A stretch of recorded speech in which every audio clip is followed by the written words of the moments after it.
عمل کرنا بہت زیادہ ضروری ہے. عبادات ایک سائڈ پر ہے، لیکن جب جو حکم آ گیا اس پر عمل کرنا ہے. اس پہ آپ کو کوئی ایکسکیوزز نہیں دینے، وہ ایکسکیوزز ایکسیپٹیبل نہیں ہوں گے، کیونکہ یہ اللہ رب العزت کا حکم ہے اور اس کو ماننا ہم پر فرض ہے، ہمارے لیے ضروری ہے. کوئی یس اور نو کی گنجائش نہیں بچتی ہے. یہ اگزامپل اگر ہم اپنے ذہن میں رکھ لینا تو شاید ہم یہ جو الٹے سیدھے سوال کرتے ہیں نا دین کے معاملے میں، ان سے ہم کوسوں دور ہو جائیں. اس کے بعد اللہ رب العزت کیا فرما رہے ہیں؟ اللہ رب العزت اپنے بندوں پر انتہائی مہربان اور شفیق ہیں. اللہ رب العزت فرماتے ہیں کہ رحمت کا دروازہ جو ہے نا اور توبہ کا دروازہ جو ہے وہ ہمیشہ کھلا ہے. تم جب اللہ رب العزت سے یعنی کہ مجھ سے رحمت طلب کرو گے نا، تم توبہ قبول کرو گے نا کہ یا اللہ ہم تیرے گناہگار بندے ہیں، تو نے انسان کو بنایا ہی خطا کا پتلا ہے، ہم گناہ کرتے ہیں لیکن ہم تیری طرف رجوع کرتے ہیں، ہم تجھ سے معافی مانگتے ہیں. جب آپ معافی مانگیں گے نا بار بار، اللہ رب العزت کو بہت پسند ہے انسان کا معافی مانگنا، عاجزی اور انکساری کا مظاہرہ کرنا.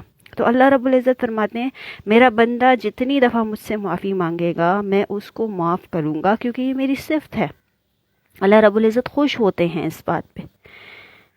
کیا ہم نہیں چاہتے کہ ہم جس سے محبت کرتے ہیں، ہم جس کے بندے ہیں، ہم اس سے مانگیں اور وہ ہم سے خوش ہو؟ تو اللہ رب العزت فرماتے ہیں غلطی انسان سے ہوتی ہے، انسان خطا کا پتلا ہے، لیکن اگر وہ غلطی کے بعد توبہ کر لیتا ہے تو اس کے لیے توبہ اور میری رحمت کے دروازے ہمیشہ کھلے ہیں. چھوٹے سے بچے بن جائیے اللہ رب العزت کے سامنے، یا اللہ ہو گئی غلطی ہم سے، ہم گناہ گار ہیں، ہم خطا کار ہیں، آپ اپنی رحمت کے وسیع ہونے کے صدقے ہمیں بخش دیجیے. آپ دیکھیے گا اللہ رب العزت آہستہ آہستہ اس غلطی، اس گناہ کی توفیق جو ہے نا کرنے کی، وہ آپ سے چھین لے گا، ختم ہو جائے گی. وہ جو آپ کی کوشش ہوگی نا کہ آپ اپنی اس غلطی کو سدھاریں، وہ سدھر جائے گی انشاءاللہ. اللہ سے توبہ مانگتے رہیے، کیونکہ اللہ نے قرآن مجید میں بار بار فرمایا ہے کہ اس کی توبہ اور رحمت کا دروازہ ہمیشہ کھلا ہے. اس کے بعد اللہ رب العزت یہاں پر قیامت کی ہولناکیوں کا تذکرہ فرما رہے ہیں کہ قیامت کا دن کتنا بھاری دن ہوگا ان لوگوں کے لیے جنہوں نے دنیا میں لگژریسٹ لائف کو چوز کیا. دنیا ایک مسافر خانہ ہے. اللہ رب العزت نے ہمیں یہاں پر کچھ دن کے قیام کے لیے بھیجا ہے، اور یہ زندگی اللہ رب العزت کی امانت ہے. اور حدیث میں آتا ہے کہ وہ شخص جو کہ امانت میں خیانت کرتا ہے وہ منافق ہے. آپ سوچیں، امانت میں خیانت صرف آپ کے پاس کسی نے کوئی چیز رکھوائی ہے اس کی نہیں ہوتی ہے. آپ کی اپنی زندگی، آپ کی اپنی جان بھی امانت ہے. آپ اس میں خیانت نہیں کر رہے. آپ اس زندگی میں جو دینے والا ہے اس کے ساتھ خیانت نہیں کر رہے. جو آپ کو عطا کر رہا ہے، فار ایگزامپل ہم ایک اپنے گھر میں میڈ رکھتے ہیں، اور وہ میڈ جو ہے وہ پیمنٹ ہم سے لے رہی ہے، سیلری ہم سے لے رہی ہے، اور جا کر پڑوسیوں کا کام کر کے آ رہی ہے. تو کیا ہم اس کو اپنے گھر میں کام پہ رکھیں گے؟ کبھی بھی نہیں رکھیں گے، کیونکہ ہمارا ظرف نہیں ہے. تو اللہ رب العزت جس نے ہمیں تخلیق کیا، جس نے ہمیں سانسیں دی، جس نے ہمیں اتنی زبردست خوبصورت زندگی دی، کھانے کو دیا، پینے کو دیا، عزتوں سے نوازا، اپنے ذکر کرنے سے نوازا، ہم اس کے ساتھ بے ایمانی نہیں کر رہے. ہم دوسروں کو اس کے ساتھ شریک ٹھہرا کے جن کاموں سے اس نے منع فرمایا ہے وہ کام کر کے کیا ہم اس کے ساتھ شریک نہیں ٹھہرا رہے؟ سوچیں اس پوائنٹ کو کہ ہم کہاں کھڑے ہیں. تو قیامت کی ہولناکیوں کا اللہ رب العزت نے ذکر کیا ہے، اور اسپیشلی یہاں پر اللہ رب العزت نے جھوٹ بولنے والوں پر لعنت فرمائی ہے. ہم چھوٹی چھوٹی باتوں پہ کتنا جھوٹ بول دیتے ہیں. کہیں ہمیں نہیں جانا ہوتا، ہم کس طرح سے ایک دم کھٹ سے جھوٹ بول دیتے ہیں. اللہ رب العزت نے لعنت فرما دی ہے جھوٹ بولنے والوں پہ. اور جھوٹ کے پاؤں نہیں ہوتے. جھوٹ ہمیشہ کھل کے سامنے آتا ہے، چاہے آپ اس کو کتنا بھی چھپانے کی کوشش کیوں نہ کر لیں. سورت کے اختتام میں اللہ رب العزت نے اہل تقویٰ کی تعریف بیان کی ہے اور فرمایا ہے کہ یہی لوگ ہیں جن کے لیے جنت ہے، میری رحمت ہے، اور ان کو سب سے بڑی خوشی جو ملے گی وہ میرا دیدار کر کے ملے گی. اس کے بعد سورہ غافر، سورہ مومن بھی اس کو کہا جاتا ہے، مکی صورت ہے، 85 آیات ہیں. 9 رکوع ہیں، اور سورہ غافر کو اس لیے سورہ غافر کا نام دیا گیا ہے اور سورہ مومن کا نام دیا گیا ہے کہ اس کی تیسری آیت میں غافر الذنب کا ذکر آیا ہے۔ غافر کہتے ہیں جی بخشنے والے کو، اور بخشش کرنے والے کو، مغفرت کرنے والے کو، اور یہ اللہ رب العزت کی صفت ہے۔ اور دوسری وجہ سورہ مومن کی نام رکھنے کی یہ ہے کہ ایک بندہ مومن کا خاص طور پر اس سورہ مبارکہ میں تذکرہ کیا گیا ہے، اس لیے اس کو سورہ مومن کا نام بھی دیا گیا ہے۔ سورت کا موضوع جو ہے وہ انسان جو ہے حق، باطل، ہدایت اور ضلالت کے درمیان معرکہ ہے۔ انسان کی زندگی جو ہے وہ حق و باطل، ضلالت اور دنیا میں گزارے گئے لمحات جو اس نے گزارے ہیں ہدایت کے ساتھ، ان کے درمیان ایک معرکہ ہے، یعنی کہ وہ چوز کرتا ہے اپنی فیلڈ کو۔ جیسے ہم پڑھائی کے بعد بہت سی فیلڈز کو جوائن کرتے ہیں نا، چوز کرنے کی کوشش کرتے ہیں کہ نہیں یار میرے اتنے مارکس آئے ہیں تو میں اس فیلڈ میں جا سکتا ہوں، اتنے نمبر سے میں رہ گیا تو میرا میڈیکل میں ایڈمیشن نہیں ہو سکتا، بہت محنت کرتے ہیں۔ تو انسان کی زندگی کا سب سے بڑا معرکہ کیا ہے کہ وہ حق و باطل میں کون سی فیلڈ کو سلیکٹ کرتا ہے۔ اگر وہ حق کو سلیکٹ کرتا ہے تو دنیا میں بھی کامیابی ہے اور آخرت میں بھی کامیابی ہے، اور اگر باطل کو سلیکٹ کرتا ہے تو دنیا میں بھی ذلیل و خوار ہے اور آخرت میں بھی اس کا کوئی ٹھکانہ نہیں ہے۔ اس کے بعد اللہ رب العزت نے قرآن مجید کا دائمی معجزہ جو ہے، قرآن مجید کو اللہ رب العزت نے دائمی معجزہ قرار دیا ہے، اس سے سورہ مبارکہ کا آغاز ہوتا ہے، اور اللہ رب العزت کہتے ہیں کہ یہ تازہ اور زندہ کلام ہے، یعنی کہ 1400 سال پہلے جس کا نزول ہو گیا، اگر ہم آج اس کو پڑھتے ہیں تو ہمیں ایسا لگتا ہے کہ یہ ہماری ہی بات کر رہا ہے، یہ ہم سے ہی کلام کر رہا ہے، ہمیں ہی بتا رہا ہے کہ تمہارا پاسٹ جو تھا اس میں تم نے یہ غلطیاں کی، ان کو سدھار لو، تمہارا یہ حال ہے، تم اس طرح سے اپنی زندگی گزارو، اور اگر حال میں اس طرح کی زندگی گزارو گے ماضی سے سیکھ کر تو مستقبل میں تمہارے لیے اعلیٰ مقام ہے۔ تو اللہ رب العزت نے اس سورہ مبارکہ میں یہاں پر ان آیات کی بدولت ان باتوں کو بیان فرمایا ہے۔ اس کے بعد اللہ رب العزت ایک ہی آیت میں اپنی 4 صفات بتا رہے ہیں، بیان فرما رہے ہیں۔ وہ کون کون سی صفت ہے؟ وہ گناہوں کو معاف کرنے والا ہے، وہ توبہ قبول کرنے والا ہے، وہ سخت سزا دینے والا ہے، اور بندوں پر فضل و احسان کرنے والا ہے۔ اچھا دیکھیں 3 صفات جو ہیں اللہ رب العزت کی، وہ یہاں پر اس نے بڑی نرمی سے بیان فرمائی۔ توبہ بھی قبول کرتا ہے، معاف بھی کرتا ہے، اپنے بندوں کی بخشش بھی کرتا ہے، ان کے ساتھ احسان بھی کرتا ہے، لیکن ایک صفت ایڈ کی، وہ سخت سزا دینے والا ہے، یعنی کہ اگر اس کی طرف لوٹ کر نہیں جاؤ گے، اس کی باتوں کو نہیں سمجھو گے، اس کے احکامات پر عمل کرنے کی کوشش نہیں کرو گے، تو جہاں وہ توبہ قبول کرتا ہے، جہاں وہ احسان کرتا ہے، جہاں وہ معاف کرتا ہے، وہ سخت سزا بھی دیتا ہے۔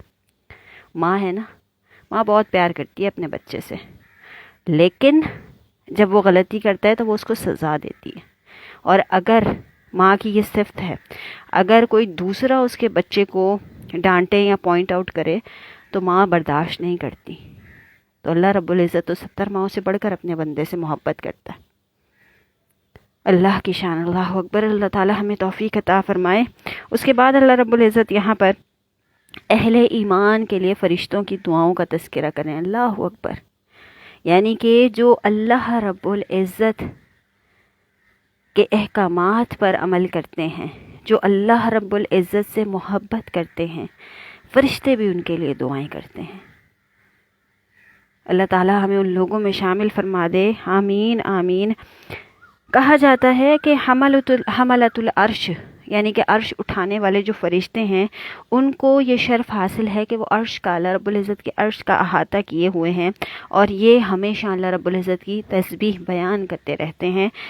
اللہ رب العزت سے وہ دعا کرتے ہیں کہ جو تیری راہ میں یہ تیرا بندہ نکلا ہے یا تیری بندی نکلی ہے، تیری عبادت میں بھی مشغول رہتی ہے اور تیرے حکم کی بھی تعمیل کرتی ہے، جو بات تو نے اس تک پہنچا دی ہے اس بات کو وہ دوسروں تک پہنچانے کی کوشش کرتی ہے عمل کرنے کے ساتھ ساتھ، تو اے رب العزت اس کی بخشش فرما دے، اس پر اپنا رحم فرما دے، اسے دوزخ سے بچا لے، اسے دائمی باغات والے جنت میں داخل فرما دے۔ اس کے آباء و اجداد میں جو بھی نیک ہیں ان کو بھی جنت میں داخل فرما دے، اس کو اپنے عذابوں سے بچائے رکھ جس طرح سے تو نے گمراہوں پر اپنا عذاب کیا، اور اس کی حفاظت کی ذمہ داری تو اپنے ذمے لے لے۔ یہ فرشتے اللہ رب العزت سے دعا کر رہے ہیں اس بندے کے لیے جو کہ اللہ رب العزت کے احکامات کو بجا لانے کی کوشش کرتا ہے۔ اچھا، کوشش کا لفظ اور توفیق کا لفظ میں بار بار استعمال کرتی ہوں کیونکہ ہم صرف کوشش کر سکتے ہیں، ہم یہ نہیں کہہ سکتے کہ ہم پریکٹیکلی 100% احکامات پر عمل کر رہے ہیں، نہیں، ہم صرف کوشش کر رہے ہیں، اور اس کوشش کو قبول کرنا، حضرت رابعہ بصری کہا کرتی تھی نا کہ اللہ رب العزت نے اگر توفیق دے دی کوشش کرنے کی تو اس کے دربار میں وہ عمل قابل قبول ہے، اس میں کوئی شک ہی نہیں ہے۔ جس کا عمل اس نے قبول نہیں کرنا ہوتا وہ اس کو کوشش کرنے کی بھی توفیق نہیں دیتا۔ اللہ رب العزت ہمیں کوشش کرنے کی توفیق عطا فرمائے، آمین۔ اور پھر اپنے دربار میں اپنی رحمت سے ہمارے ان اعمال کو قبولیت کا شرف عطا فرمائے۔ اس کے بعد اللہ رب العزت قرآن کریم کا ایک خاص اسلوب بیان کر رہے ہیں کہ اللہ رب العزت نے جنت کے بعد جہنم کا ذکر لازمی کیا ہے، یعنی کہ اگر جنت کی ہم طلب کرتے ہیں تو جہنم سے بچنے کی دعا بھی مانگنی ہے ہمیں۔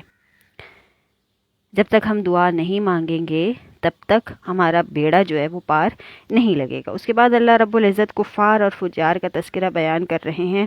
جہنم کے داروغوں کا ذکر اللہ رب العزت نے یہاں پر کیا ہے کہ جہنم کے داروغے جو ہیں وہ قیامت کے دن کہیں گے کہ اے اللہ رب العزت، اتنا سخت عذاب ہے، اتنا سخت عذاب ہے کہ وہ بھی اس چیز سے جو ہے نا وہ ایک دم سے گھبرا جائیں گے۔ جہنم جو ہے اس کا پیٹ کبھی نہیں بھرتا۔ جب جہنم میں لوگ ڈالے جائیں گے تو وہ کہے گی اور علماء کرام فرماتے ہیں کہ اللہ رب العزت اس پر اپنا پاؤں رکھیں گے اور پھر وہ خاموش ہوگی۔ اچھا، یہ پاؤں جو ہے یہ تشبیہ کے لیے کہا گیا ہے، ہمیں نہیں معلوم کہ اللہ رب العزت کی ذات، ہم یہ جانتے ہیں کہ وہ ذات نور ہے، اور وہ کیسا ہے ان سوالات میں بھی پڑھنے کے لیے علماء کرام نے اور منع فرمایا گیا ہے ان تمام چیزوں سے، لیکن وہ پاؤں جو ہے وہ ایک تشبیہ دی گئی ہے۔ تو جہنم جو ہے وہ بڑی خطرناک ہے، اور پھر اللہ رب العزت قیامت کے دن کا تذکرہ کر رہے ہیں کہ اس دن 100% انصاف ہوگا، کسی سے کسی کا حق نہیں چھینا جائے گا، جس نے جو کیا ہے اس کو دکھا دیا جائے گا، بتا دیا جائے گا، اور اس کے مطابق اس کا فیصلہ کیا جائے گا۔ پھر اللہ رب العزت یہاں پر بیان فرما رہے ہیں فرعون کے کردار کو، اور اللہ رب العزت نے یہاں پر ظلم اور سرکشی کے مشہور کرداروں کے نام سے اس کو ٹائٹل دیا ہے، اور فرعون کا کردار اللہ رب العزت بتا رہے ہیں یہاں پر، اور ایک بندہ خاص کا تذکرہ جو ہے وہ خاص طور پر کیا گیا ہے، اور وہ بندہ خاص کون ہے؟ حضرت موسیٰ علیہ السلام۔ ان کا تذکرہ جو ہے وہ خاص طور پر قرآن مجید میں سب سے زیادہ تذکرہ جو ہے وہ موسیٰ علیہ السلام کا آیا ہے، موسیٰ علیہ السلام کا بیان ہوا ہے، اور اللہ رب العزت نے فرعون کے تذکرے کے ساتھ یہاں پر موسیٰ علیہ السلام کا تذکرہ کیا ہے۔ دنیا میں فرعون کے بعد ڈکٹیٹرشپ جو آئی، حکمران جو بنے، انہوں نے کس طرح سے کیا کیا ظلم و ستم کیے۔ ہٹلر کی اگر میں مثال دوں یا دیگر کئی مثالیں ہمارے سامنے موجود ہیں، تو اللہ رب العزت نے ان کا کیا انجام کیا۔ فرعون سے ان کو یہاں پر تشبیہ دی جا رہی ہے، اور پھر فرعون جو ہے اس کا مکالمہ موسیٰ علیہ السلام کے ساتھ کہ دیکھوں تو کہاں ہے موسیٰ کا رب، اور کس طرح سے اس نے ڈیل کیا۔ پھر اللہ رب العزت نے اس کو رہتی دنیا تک عبرت کا نشان بنا دیا۔ اللہ رب العزت ہمارے حال پر رحم فرمائے، اور ہم اپنے اندر جو فرعونیت چھپائے ہوئے ہیں اللہ رب العزت اس کو ہمارے اندر سے ختم فرما دیں، اپنے رحم و کرم کی صفت ہمیں عطا فرما دیں کہ ہم بھی دنیا والوں پر رحم کرنے والے بن جائیں۔ اگر ہم رحم کرنے والے بن جائیں گے نا تو اللہ رب العزت کی ذات ہم پر رحم کرے گی۔ جو ہم کہتے ہیں نا گیو اینڈ ٹیک، تو جو ہم دیں گے وہی ہمیں ملے گا، بندوں سے نہیں۔ بندوں سے کبھی بھی یہ خواہش نہ رکھیں، یہ جستجو نہ رکھیں کہ اگر میں نے بندے کے ساتھ کچھ کیا ہے تو اس کا بدلہ مجھے بندہ دے گا. یہ بہت بڑی غلط فہمی ہے. اللہ رب العزت سے ہمیشہ مانگیں. اللہ رب العزت بہترین نوازنے والے ہیں.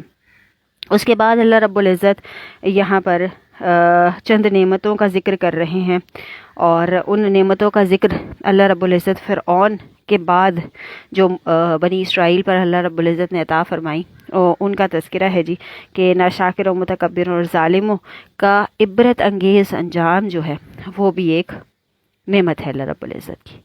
نمرود کا انجام اللہ رب العزت نے دکھایا، شداد کا انجام اللہ رب العزت نے دکھایا، فرعون کا انجام اللہ رب العزت نے دکھایا. بہت بڑے نام ہے. قارون کا انجام اللہ رب العزت نے دکھایا. متکبر، ظالم، جابر کبھی بھی نہ لوگوں کے دلوں پر حکمرانی کر سکتے ہیں، نہ اس دنیا پر حکمرانی کر سکتے ہیں، اور نہ آخرت میں ان کے لیے کوئی حصہ ہے. اس کے بعد اللہ رب العزت یہاں پر انسانی تخلیق کے مراحل کو دوبارہ سے بیان کر رہے ہیں کہ انسان تیری اوقات کیا ہے، تو کہاں سے چلا تھا، تو کہاں پہنچ گیا، تجھے پہنچانے والا کون ہے. اس ذات کو پہچان. تیرا اپنا کوئی وجود نہیں ہے. جب تو پیدا ہوتا ہے تب بھی تو کسی قابل نہیں ہوتا، اور جب تو مر جاتا ہے تب بھی تو کسی قابل نہیں ہوتا. تو خود سے اٹھ نہیں سکتا، تجھے لوگ اٹھاتے ہیں. تو خود سے نہا نہیں سکتا، تجھے لوگ نہلاتے ہیں. اللہ اکبر. تیرا نام تجھ سے چھین لیا جاتا ہے، تجھے مردہ کہہ دیا جاتا ہے. تیری قبر پر چند ایک دن کوئی فاتحہ پڑھنے آتا ہے. تو اگر وہ عمل کرے گا جو کہ مجھے مقبول ہے، تو اپنے لیے صدقہ جاریہ اس دنیا میں بنا کر جائے گا تو ہی تیری کشتی پار لگ سکتی ہے، ورنہ کوئی ایسا نہیں ہے جو کہ تجھ تک کوئی ایصال ثواب پہنچا سکے. سوچا کرے، ان باتوں میں غور و فکر کیا کرے کہ انسان ہے کیا. پھر اللہ رب العزت انسان کے 3 ادوار کا تذکرہ کر رہے ہیں: بچپن، جوانی اور بڑھاپا. اللہ رب العزت کو جوانی کی عبادت بڑی پسند ہے، کیونکہ وہ دور جو ہوتا ہے وہ آپ کا بڑا بزی دور ہوتا ہے. پڑھائی، نوکری، دیگر آپ کی خواہشات، جوش، جذبہ، ولولہ سب کچھ ہوتا ہے. اس دور میں آپ نے جو عبادت کر لی، اللہ رب العزت کو وہ عبادت بڑی پسند ہے کہ اتنے ٹف دنیا کے اسکیجول میں سے میرا بندہ میرے لیے وقت نکال رہا ہے، مجھ سے محبت کر رہا ہے. کوشش کریں کہ زیادہ تر وقت اللہ رب العزت کی عبادت میں گزاریں. چلتے پھرتے استغفار پڑھیں، کلمہ پڑھیں، درود پاک پڑھیں. اللہ رب العزت اپنی بارگاہ میں قبول کرنے والا ہے. اس کے بعد اللہ رب العزت یہاں پر بیان کر رہے ہیں کہ ان تمام مراحل سے تمہیں کون گزارتا ہے. بیماری کے بعد تمہیں کون شفا دیتا ہے، تم سے رزق چھیننے کے بعد تمہیں کون رزق عطا کرتا ہے، تمہیں رزق دینے کے بعد کون تم سے لے سکتا ہے. ماں کے پیٹ سے جب تم باہر آتے ہو تو کون تمہاری پرورش کرتا ہے. ماں کے پیٹ میں کون تمہارے جسم کو بناتا ہے. مرنے کے بعد کون ذرے ذرے کو جمع کر کے قیامت کے دن اسی صورت میں واپس لے کر آئے گا. صرف اللہ رب العزت کی ذات. اس کے بعد سورہ حامیم سجدہ ہے جی، اسے سورہ فصلت بھی کہا جاتا ہے، اور اس میں 54 آیات اور 6 رکوع ہیں. اس کی آیت نمبر 3 میں اس کو فصلت کہا گیا ہے، اس لیے اس کا نام حامیم سجدہ اور فصلت رکھا گیا ہے. اچھا جی، فصلت کے معنی ہیں جس میں مضامین، مقاصد، احکامات، وعیدیں اور قصے بالکل واضح ہوں اور کوئی چیز چھپی بھی نہ ہو. تو اس صورت میں اللہ رب العزت نے تمام چیزوں کو کھول کر بیان کرا دیا، اور چونکہ اس میں سجدہ تلاوت بھی آیا ہے اس لیے اس کو سورہ سجدہ بھی کہا جاتا ہے. پھر اللہ رب العزت یہاں پر بتا رہے ہیں کہ حامیم یعنی کہ حروف مقطعات سے اس سورہ مبارکہ کا آغاز ہوتا ہے، جس کے معنی اللہ رب العزت ہی جانتے ہیں. اور ان الفاظ کو اللہ رب العزت نے قرآن کریم کا حسن قرار دیا ہے، یعنی کہ جو لوح قرآنی ہم جسے کہتے ہیں، جسے ہم حروف مقطعات کے نام سے جانتے ہیں، اللہ رب العزت نے ان الفاظ کو قرآن مجید کا حسن قرار دے دیا ہے. حضرت ابن مسعود کی یہ روایت ہے کہ آقا کریم صلی اللہ علیہ وآلہ وسلم نے فرمایا کہ یہ صورتیں جو ہیں، یہ قرآن کا، یہ الفاظ جو ہیں، یہ قرآن کریم کا حسن ہے. اس کے بعد اللہ رب العزت نے قرآن کریم کا مغز کسے قرار دیا ہے؟ الحامیم کو. یہ جو ورڈ ہے حامیم، الحامیم، یہ قرآن کریم کا مغز قرار دیا گیا ہے. اور اگر کہیں تو حوامیم سبعہ جو ہیں وہ کون کون سی صورتیں ہیں، یعنی کہ حامیم سے کون کون سی صورتوں کا آغاز ہوتا ہے؟ سورہ مومن ہے، سورہ حامیم سجدہ ہے، سورہ شورا ہے، سورہ زخرف ہے، سورہ دخان ہے، سورہ جاسیہ ہے اور سورہ احقاف ہے۔ سیکوینس سے یہ ساری صورتیں جو ہیں یہ آتی ہیں اور یہ حامیم سے ان کا آغاز ہوتا ہے۔ اللہ رب العزت فرما رہے ہیں کہ قرآن مجید ایک ایسی کتاب ہے جس میں کوئی چیز مخفی نہیں ہے، کوئی چیز چھپی ہوئی نہیں ہے۔ ہر چیز کو آپ کو زندگی گزارنے کے جتنے بھی طریقے ہیں ان کو کھول کھول کر بیان کر دیا گیا ہے اس کتاب میں۔ اللہ رب العزت فرما رہے ہیں کہ وہ شخص بدبخت ہے جو قرآن کریم پڑھتا ہے لیکن اس کو سمجھتا نہیں ہے اور اس پر عمل نہیں کرتا، اس کو بدبخت کا ٹائٹل دے دیا یہاں پر اللہ تعالیٰ نے۔ پھر اللہ رب العزت اپنی شخصیت کا تعارف فرما کر کہہ رہے ہیں کہ اللہ رب العزت نبی کریم صلی اللہ علیہ وسلم کو مخاطب کرتے ہیں اور کہتے ہیں کہ اپنی شخصیت کا تعارف کروائیے۔ آپ کی شخصیت کیا ہے، آپ کو کن کن احکامات کو بتانے کا حکم اللہ رب العزت نے دیا ہے، ان کو آپ بیان فرمائیے۔ پھر اللہ رب العزت یہاں پر قوم عاد کی حیرت انگیز جسمانی قوت کا تذکرہ کریں، بڑے مضبوط تھے وہ، اور اللہ رب العزت نے ان کو بہت زیادہ طاقت دی تھی، بلڈنگز بناتے تھے۔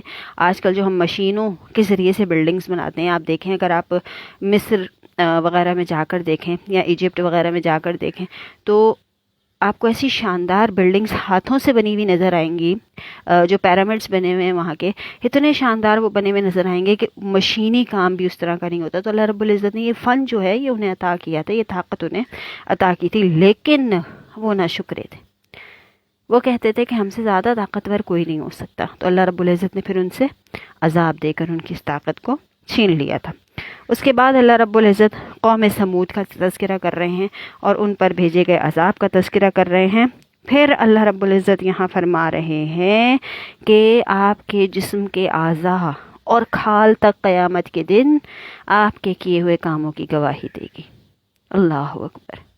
زبان بند ہو جائے گی، ہاتھ بولیں گے، کھال بولے گی، کان بولیں گے، آنکھیں بولیں گی، ہاتھ پاؤں بولیں گے۔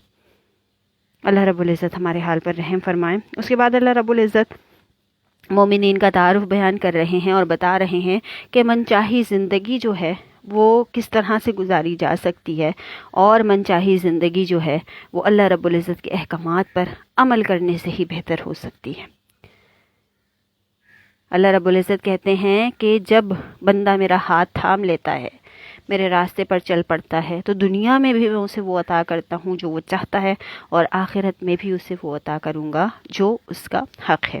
پارے کے اختتام میں اللہ رب العزت فرماتے ہیں جو نیک عمل کرتا ہے سو وہ اپنے لیے کرتا ہے، اور جو برا عمل کرتا ہے سو اس کا وبال اسی پر پڑے گا، اور اللہ رب العزت بندوں پر ظلم کرنے والا نہیں ہے۔